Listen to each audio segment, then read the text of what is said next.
ಇದು ಬೆಂಗಳೂರು ಮಾತ್ರ ಅಲ್ಲ, ರಾಜ್ಯದ ಅನೇಕ ಮಹಾನಗರಗಳು ಎದುರಿಸುತ್ತಿರುವ ಬಹುದೊಡ್ಡ ಸಮಸ್ಯೆ. ತ್ಯಾಜ್ಯ ವಿಲೇವಾರಿ ಇವರಿಗೆ ದೊಡ್ಡ ತಲೆನೋವು. ಇನ್ನು ಇಲ್ಲಿ ಗೊಬ್ಬರಕ್ಕಾಗಿ ಹೋರಾಡುವ, ಕಾಯುವ ಸಮಸ್ಯೆಯನ್ನು ರೈತರು ಎದುರಿಸುತ್ತಿದ್ದಾರೆ. ಈ ಎರಡೂ ಸಮಸ್ಯೆಗೆ ಕೋಲಾರ ಜಿಲ್ಲಾಡಳಿತ ಏಕ ಪರಿಹಾರವನ್ನು ಕಂಡುಕೊಂಡಿದೆ. ಅದೇನೆಂದರೆ ತ್ಯಾಜ್ಯವನ್ನು ಸಮರ್ಪಕವಾಗಿ ವಿಲೇವಾರಿ ಮಾಡುವುದರ ಜೊತೆಗೆ ಆ ತ್ಯಾಜ್ಯದಿಂದ ಜೈವಿಕ ಗೊಬ್ಬರವನ್ನು ತಯಾರಿಸಿ ಅದಕ್ಕೆ ಒಂದು ಬ್ರ್ಯಾಂಡ್ ರೂಪ ಕೊಟ್ಟು ಅದನ್ನು ರೈತರಿಗೆ ಮಾರಾಟ ಮಾಡುವ ಮೂಲಕ ಯಶಸ್ಸು ಕಂಡುಕೊಂಡಿದೆ. ರಾಜ್ಯದ ಅನೇಕ ಜಿಲ್ಲೆಗಳಲ್ಲಿ ಈ ಮಾದರಿ ಜಾರಿಯಲ್ಲಿದ್ದರೂ ಕೋಲಾರದಲ್ಲಿ ಅದರ ಅನುಷ್ಠಾನ ಅಚ್ಚುಕಟ್ಟು. ಈ ಕಸವನ್ನು ರಸವಾಗಿಸುವ ಸಂಪೂರ್ಣ ಪ್ರಕ್ರಿಯೆ ಯಾವ ರೀತಿ ಇದೆ, ಈ ಗೊಬ್ಬರದಿಂದ ರೈತರಿಗೆ ಯಾವೆಲ್ಲ ಅನುಕೂಲಗಳಾಗುತ್ತಿವೆ ಅನ್ನೋದನ್ನು ಈ ಸ್ಟೋರಿಯಲ್ಲಿ ನೋಡೋಣ.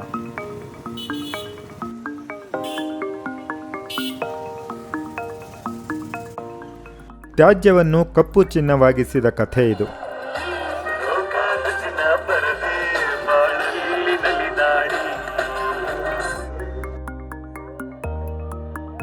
ರಾಜ್ಯದ ಬಹುತೇಕ ನಗರಸಭೆ ಅಥವಾ ಸ್ಥಳೀಯ ಸಂಸ್ಥೆಗಳಿಗೆ ತಲೆನೋವಾಗಿರುವ ಕಸ ವಿಲೇವಾರಿ ಕಾರ್ಯವನ್ನು ಕೋಲಾರ ಜಿಲ್ಲೆಯಲ್ಲಿ ಆದಾಯದ ಮೂಲವನ್ನಾಗಿ ಮಾಡಿಕೊಳ್ಳಲಾಗಿದೆ. ಅವ್ರನ್ನ ಪ್ರೀತಿಯಿಂದ ಮಾತಾಡಬೇಕು. ಏನೇ ಕಸ, ಹಸಿ ಕಸ, ಒಣ ಕಸ, ಮತ್ತು ಏನು ಸ್ಯಾನಿಟ್ರಿ ಕಸ, ಮತ್ತು ಸ್ಪೆಷಲ್ ಕೇರ್ ವೇಸ್ಟ್ ಅಂತ ಅದೇನು ಕೊಡಬೇಕು ಅಂತ ಕ್ಲೀನಾಗಿ ಹೇಳಬೇಕು. ಅವ್ರು ಒಂದು ಸರಿ ಎಲ್ಲ 4 ಸರಿ ನಾವು ಅವ್ರಿಗೆ ಎಲ್ಲ ಹೇಳಿ ಅವರಿಂದ ಅವ್ನು ಮನವೊಲಿಸಿ ತಗೋಬೇಕು.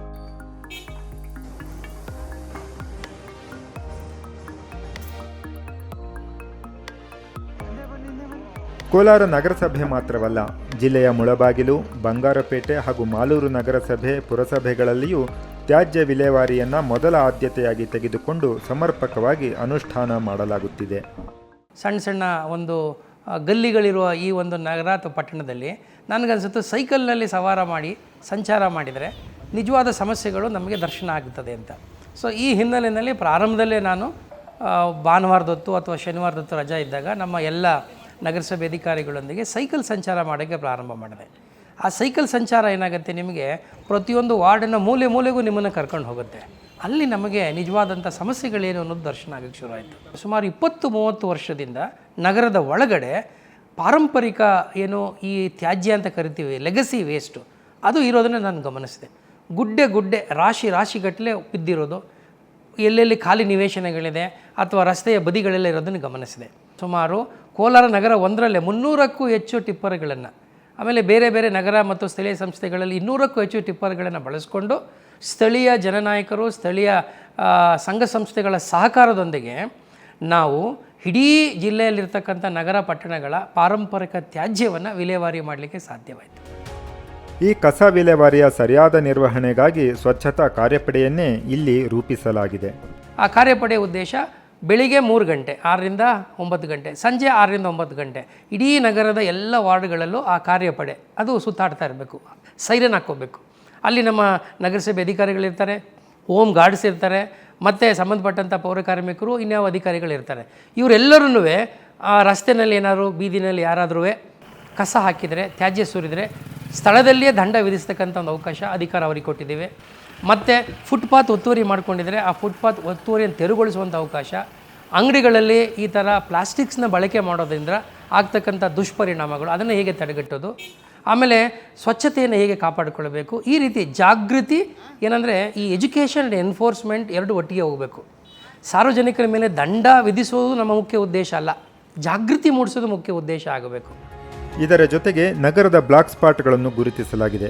ಕಮ್ಯುನಿಟಿ ಮೊಬೈಲೈಸರ್ಗಳನ್ನು ಬಳಸಿಕೊಂಡು NGOಗಳ ಸಹಕಾರವನ್ನು ಪಡೆದುಕೊಂಡು ಆ ಬ್ಲಾಕ್ ಸ್ಪಾಟ್ಗಳನ್ನು ಸ್ವಚ್ಛಗೊಳಿಸಿ ಅಲ್ಲಿ ಸುಂದರ ವಾತಾವರಣ ನಿರ್ಮಾಣ ಮಾಡಲಾಗಿದೆ. ಅಂದರೆ ಇಂತಹ ಸ್ಥಳಗಳಲ್ಲಿ ಮತ್ತೊಮ್ಮೆ ಕಸ ಎಸೆಯಲು ಮನಸ್ಸು ಬಾರದ ರೀತಿಯಲ್ಲಿ ಕಲಾಕೃತಿಗಳ ಮೂಲಕ ಆ ಜಾಗವನ್ನು ಸುಂದರವಾಗಿಡುವ ಕೆಲಸವೂ ಇಲ್ಲಿ ಆಗಿದೆ. ಜೊತೆಗೆ ಮನೆ ಮನೆಗೆ ತೆರಳಿ ಕಸ ಸಂಗ್ರಹಿಸುವ ಕಾರ್ಯವನ್ನು ಪೌರ ಕಾರ್ಮಿಕರು ನಿತ್ಯವೂ ಮಾಡುತ್ತಿದ್ದಾರೆ. ಬೆಳಗ್ಗೆ 5 ಗಂಟೆಗೆ ಬರ್ತೀವಿ, 2 ಗಂಟೆ ತನಕ ಮಾಡ್ತೀವಿ. ಇವಾಗ ಹಸಿ ಕಸ, ಪಾಂಪರ್ಸು, ಪ್ಯಾಡ್ಗಳು ಅದು ಒಂದು ಕಡೆ, ಚಪ್ಪಲಿ ಒಂದು ಕಡೆ, ಬಲ್ಪ್ಗಳು ಅದೆಲ್ಲ ತಗೊತೀವಿ. ವೇಸ್ಟೇಜ್ ಎಲ್ಲ ನಮಗೆ ಕೊಡ್ತಾ ಇದ್ದಾರೆ. ಆವಾಗನಿಗೆ ಇವಾಗ ಕೆಲಸ ಜಾಸ್ತಿ ಐತೆ ಸರ್. ಖುಷಿನೇ ಸರ್, ನಮಗೆ ಖುಷಿನೇ. ಊರೆಲ್ಲ ಕ್ಲೀನ್ ಮಾಡ್ತಾ ಇದ್ರಲ್ಲ, ಖುಷಿನೇ ಸರ್, ನಮಗೆ ಖುಷಿನೇ. ಹೀಗೆ ಸಂಗ್ರಹವಾದ ಹಸಿ ಕಸವನ್ನು ರಸವಾಗಿಸುವ ಕಾರ್ಯ ಜಿಲ್ಲೆಯ ಎಲ್ಲ ಸ್ಥಳೀಯ ಸಂಸ್ಥೆಗಳಲ್ಲಿ ಸದ್ದಿಲ್ಲದೆ ಸಾಗಿದೆ. ಈಗ ಏನು ನಗರಸಭೆ ಕೋಲಾರದಿಂದ ಏನು ನಾವು ಮನೆಯಿಂದ ಸಂಗ್ರಹಿಸಿದಂಥ ಕಸವನ್ನು ಸೆಕೆಂಡ್ರಿ ಪಾಯಿಂಟ್ನಲ್ಲಿ ಕಾಂಪ್ಯಾಕ್ಟ್ರಿಗೆ ಲೋಡ್ ಮಾಡಿಕೊಂಡು ಕಾಂಪ್ಯಾಕ್ಟ್ರಿಂದ ನೇರವಾಗಿ ಇಲ್ಲಿಗೆ ಬರುತ್ತೆ. ಇಲ್ಲಿಗೆ ಬಂದಂಥ ಕಸವನ್ನು ಹೀಪ್ಸ್ ಅಂತ ಮಾಡಿ ಉಡ್ಡೆ ನಾವು ವಿಂಡ್ರೋ ಪ್ಲಾಟ್ಫಾರ್ಮ್ ಮೇಲೆ ಇಲ್ಲಿ ಹಾಕ್ತೀವಿ. ಇದನ್ನು 5 days ಒನ್ಸು 7 ಟರ್ನಿಂಗ್ಸ್ ಮಾಡ್ತಾರೆ. 5 days ಒನ್ಸು ಅದನ್ನು ತಿರುವಿ ಹಾಕ್ತೇವೆ. ಅದನ್ನು ತಿರುವಿ ಹಾಕಿ ಅದನ್ನು ಇದು ಮಾಡಿದವಾಗ ಸ್ಮೆಲ್ ಬರುತ್ತೆ. ಆ ಟೈಮಲ್ಲಿ ಕಲ್ಚರು ಇಲ್ಲ ಸಗಣಿ ನೀರು ಹಾಕಿ ಆ ಸ್ಮೆಲ್ಲು ಎಲ್ಲ ಅವಾಯ್ಡ್ ಮಾಡ್ತಾರೆ. ಇದು ಪೂರ್ಣ ಪ್ರಮಾಣದಲ್ಲಿ 100% ಸೋರ್ಸ್ ಸೆಗ್ರಿಗೇಷನ್ನು ಹಸಿ ಕಸ ಮಾತ್ರ ಇಲ್ಲಿ ಬರೋದ್ರಿಂದ ಯಾವುದೇ ಪ್ಲಾಸ್ಟಿಕ್ ವಸ್ತು ಇದ್ದರೂ ಸಹ ಇಲ್ಲೂ ಒಂದು ರೌಂಡು ಸೆಗ್ರಿಗೇಟ್ ಮಾಡ್ತಾರೆ. ತೆಗೆದುಬಿಟ್ಟು ಬರೀ ಹಸಿ ಕಸವನ್ನು ಮೆನ್ಯೂರ್ ಮಾಡೋದು ಇದೆಲ್ಲ ಒಂದು 35 to 40 ಡೇಸ್ಗೆ ಇದೆಲ್ಲ ಪೂರ್ತಿ ಕಸ ಕೊಳೆತು ಎಲ್ಲ ಗೊಬ್ಬರ ಆಗಿ ಪರಿವರ್ತನೆ ಆಗಿರುತ್ತೆ. ಇಲ್ಲಿ ಏನು ನಮ್ಮ ಪ್ರೊಸೆಸಿಂಗ್ ಸೈಟಲ್ಲಿ ಇರ್ತಕ್ಕಂಥ ಬೆಲ್ಟ್ ಕನ್ವೇಯರು ಸೆಗ್ರಿಗೇಷನ್ ಮಿಷನ್ ಏನಿದೆ ಇದರಲ್ಲಿ ನಾವು ಹಾಕ್ತವಾಗ ಇದು ಕಂಪ್ಲೀಟ್ ಏನಾರ ಸಣ್ಣ ಪುಟ್ಟ ಪ್ಲಾಸ್ಟಿಕ್ಕು ಸಣ್ಣ ಮುಚ್ಚಳ ಅದು ಇದು ಕವರ್ ಇದ್ದರೂ ಸಹ ಸೆಪ್ರೇಟ್ ಆಗಿಬಿಟ್ಟು ಟೋಟಲ್ ಆರ್ಗ್ಯಾನಿಕ್ ಮೆನ್ಯೂರು ಒಂದು ಕಡೆ ಬರುತ್ತೆ.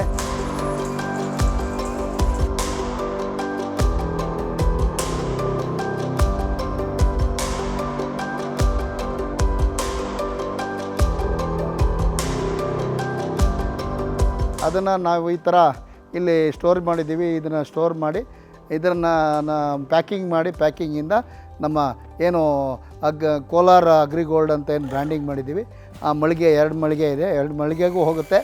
ಏನೋ ಒಂದು 25 kg ಚೀಲ 125 ರೂಪಾಯಿ ಸೆಲ್ ಮಾಡ್ತಾಯಿದ್ದೇವೆ.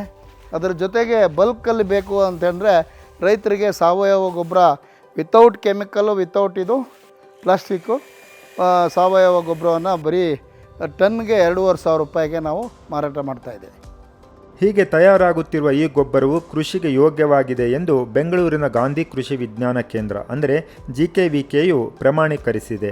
ಕೋಲಾರದಲ್ಲಿ ಕೋಲಾರ ಅಗ್ರಿಗೋಲ್ಡ್ ಎಂಬ ಬ್ರ್ಯಾಂಡ್ ಆಗಿ ಮಾರಾಟವಾಗುತ್ತಿರುವ ಈ ಜೈವಿಕ ಗೊಬ್ಬರ ಮುಳಬಾಗಿಲಿನಲ್ಲಿ ಸೂರ್ಯ ಗೋಲ್ಡ್, ಬಂಗಾರಪೇಟೆಯಲ್ಲಿ ಜೀವಧಾರೆ ಅಗ್ರಿಗೋಲ್ಡ್, ಮಾಲೂರಿನಲ್ಲಿ ಶ್ರೀ ಮಾರಿಕಾಂಬ ಅಗ್ರಿಗೋಲ್ಡ್ ರೂಪದಲ್ಲಿ ರೈತರ ಹೊಲವನ್ನು ಬೆಳಗುತ್ತಿದೆ.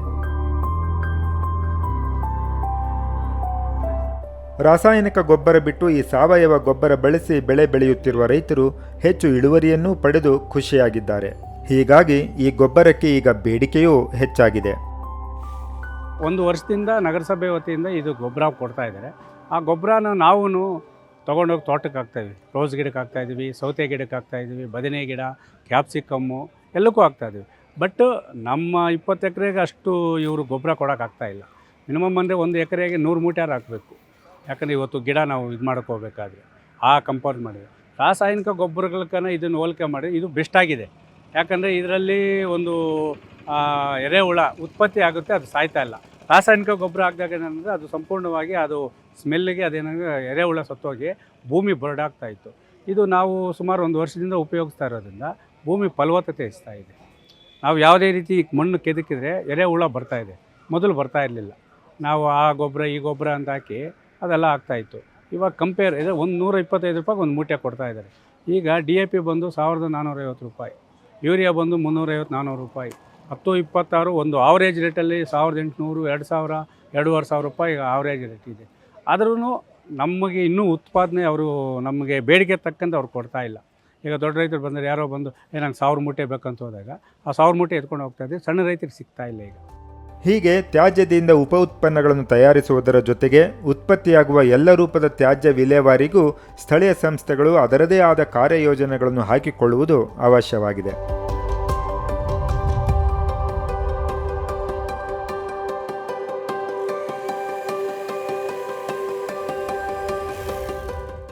ಈ ಮೆನ್ಸ್ಟ್ರುವಲ್ ಹೈಜೀನ್ ಬಗ್ಗೆ ಇತ್ತೀಚೆಗೆ ಸರ್ಕಾರಗಳು ಹೆಚ್ಚು ಒತ್ತನ್ನು ಕೊಡ್ತಾ ಇದೆ.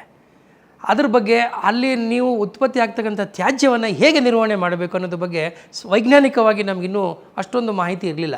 ಈಗ 2026ರ ಒಂದು ಏನು SWM ರೂಲ್ಸ್ ಬಂದ ಮೇಲೆ ಮತ್ತು ಈ ಗ್ರೀನ್ ಟ್ರಿಬ್ಯುನಲ್ ಕೊಟ್ಟಂಥ ಆದೇಶಗಳು, ಸುಪ್ರೀಂ ಕೋರ್ಟ್ ಕೊಟ್ಟ ನಿರ್ದೇಶನದ ಮೇರೆಗೆ ಈಗ ನಗರಸಭೆ ಪುರಸಭೆಗಳು ಕೂಡ ಅದಕ್ಕೆ ವಿಶೇಷವಾದ ರೀತಿಯಲ್ಲಿ ಹೇಗೆ ನಾವು ಈ ಮೆನ್ಸ್ಟ್ರುವಲ್ ಹೈಜೀನನ್ನು ಮೇಂಟೈನ್ ಮಾಡಬೇಕು, ಆ ತ್ಯಾಜ್ಯವನ್ನು ಕೂಡ ಹೇಗೆ ನಾವು ನಿರ್ವಹಣೆ ಮಾಡಬೇಕು ಅನ್ನೋದ್ರ ಬಗ್ಗೆ ಕೂಡ ಒಂದು ಸ್ಪಷ್ಟವಾದಂಥ ಗೈಡ್ಲೈನ್ಸ್ಗಳು ಇವತ್ತು ಬರಲಿಕ್ಕೆ ಪ್ರಾರಂಭ ಆಗಿದೆ.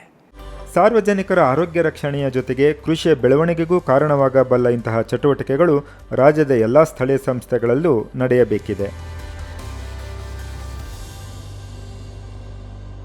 ನಗರಸಭೆಯೊಂದು ಮನಸ್ಸು ಮಾಡಿದರೆ ಯಾವುದೇ ನಗರವನ್ನು ತ್ಯಾಜ್ಯ ಮುಕ್ತವಾಗಿಸುವುದರ ಜೊತೆಗೆ ರಾಸಾಯನಿಕ ಮುಕ್ತವಾಗಿಸಲೂಬಹುದು ಎಂಬುದಕ್ಕೆ ಕೋಲಾರ ಜಿಲ್ಲಾಡಳಿತದ ಈ ಕಾರ್ಯ ಮಾದರಿ. ಸ್ಥಳೀಯ ಸಂಸ್ಥೆಗಳ ಇಂತಹ ಮಾದರಿ ಕ್ರಮಗಳ ಬಗ್ಗೆ ನಿಮ್ಮ ಅಭಿಪ್ರಾಯವೇನು ಕಮೆಂಟ್ ಮಾಡಿ. ಇಂತಹ ವಿಶಿಷ್ಟ ವಿಡಿಯೋಗಳಿಗಾಗಿ ಪ್ರಜಾವಾಣಿ ಯೂಟ್ಯೂಬ್ ಚಾನಲ್ಗೆ ಸಬ್ಸ್ಕ್ರೈಬ್ ಆಗಿ. ನಮಸ್ಕಾರ.